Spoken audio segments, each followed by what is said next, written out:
+2 पछाडि हजुरहरूले अब्रोड स्टडीको बारेमा सोचिराख्नु भएको छ भने यो भिडियो हजुरहरूको लागि।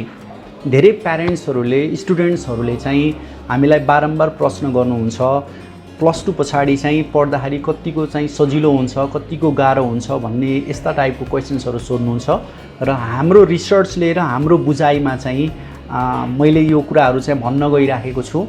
यदि +2 पछाडि तपाईँ विदेश पढ्न जाँदै हुनुहुन्छ कुनै पनि डेस्टिनेसनमा भने त्यो ठाउँमा कि त हजुरको एकजना आफ्नो मान्छे स्टुडेन्टको चाहिँ बेस्ट फ्रेन्ड अथवा हजुरको रिलेटिभ्स भएको खण्डमा धेरै नै सजिलो हुन्छ, किनकि सुरुवाती चरणमा यहाँबाट +2 गर्दा बित्तिकै त्यहाँ जाँदाखेरि चाहिँ बच्चाहरू चाहिँ अलि आलो काँचो हुने भएको हुनाले चाहिँ थोरै चाहिँ अप्ठ्यारो परिस्थिति आउन सक्छ। यस्तो अवस्थामा जो त्यहाँको भएको साथीहरूले एयरपोर्टमा पिकअप गर्ने र चाहिँ रुमहरू खोजिदिने र सुरुवाती चरणमा चाहिँ पार्ट टाइम कामहरू खोज्नको लागि र त्यहाँको चाहिँ जुन गतिविधिहरू र चाहिँ जुन एक्टिभिटिजहरूको बारेमा चाहिँ गाइड गर्दाखेरि पनि विद्यार्थीलाई धेरै नै सहज हुने भएको हुनाले बाटो देखाइदिने मान्छे भएको हुनाले पनि तपाईँको चाहिँ +2 पछाडि पनि हामीले कुनै पनि डेस्टिनेसनमा चाहिँ पठाउन सक्छौँ। अस्ट्रेलिया, क्यानाडा, युके, युएसए यदि आफ्नो मान्छे भएको खण्डमा। नम्बर 1।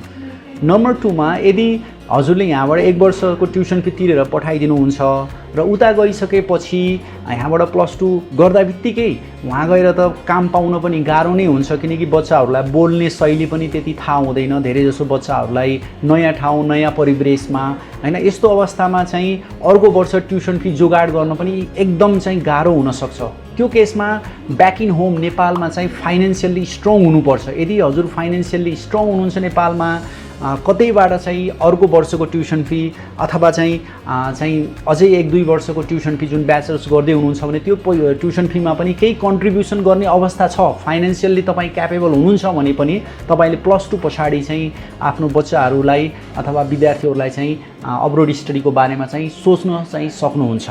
र नम्बर 3 मा हामीले सोचेका छौँ अर्को कुरा भनेको यदि +2 पछाडि चाहिँ विद्यार्थीहरू चाहिँ नेपालमा 1 वर्ष बसेर यहाँ चाहिँ आफ्नै खुट्टामा उभिएर सानोतिनो भए पनि काम गरेर घरबाट टाढा बसेर चाहिँ कुनै क्याफेमा अथवा कुनै हजुरको चाहिँ मार्टमा, सुपर मार्केटमा अथवा कुनै पनि बिजनेसमा चाहिँ सानोतिनो भए पनि काम गरेर आफ्नै खुट्टामा उभिएको छ, 1 वर्षको ग्याप भएको छ, आइएल्सहरू लिएको छ, यस्तो खण्डमा पनि हजुरको चाहिँ बच्चाहरूलाई 1 वर्षको ट्युसन फी तिरेर केही पकेट मनी लगेको 1 वर्षसम्मको पकेट मनी लगेको खण्डमा पनि उनीहरू चाहिँ त्यहाँबाट चाहिँ हुन्छ नि स्ट्रगल गरेर अगाडि बढ्ने चाहिँ सम्भावना चाहिँ हुनसक्छ।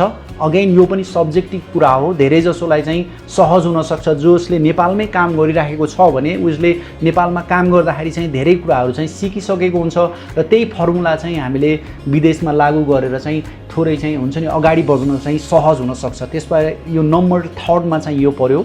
र हामीलाई यदि सोध्नुहुन्छ भने नम्बर 4 मा म के भन्न चाहन्छु भने +2 पश्चात यदि हजुरको कुनै पनि मान्छे छैन त्यो जाने मुलुकमा, तपाईको चाहिँ फाइनेन्सियल पनि तपाईको विक छ हैन, नेपालमा 1 वर्षको ट्युसन फी पनि हजुरले ऋणधन गरेर पठाउनुहुन्छ, बच्चाहरूको लागि चाहिँ बाँकी ट्युसन फी पठाउने अवस्था छैन यस्तो केसमा, अथवा तपाईको चाहिँ आफ्नो मान्छे पनि उता कोही पनि छैन र बच्चा पनि पढ्दा बित्तिकै कुनै ग्याप नभइकन डाइरेक्ट आलो काँचो बच्चालाई पढाउन पठाउँदै हुनुहुन्छ भने यसमा दुईचोटि सोच्नुपर्ने हुन्छ।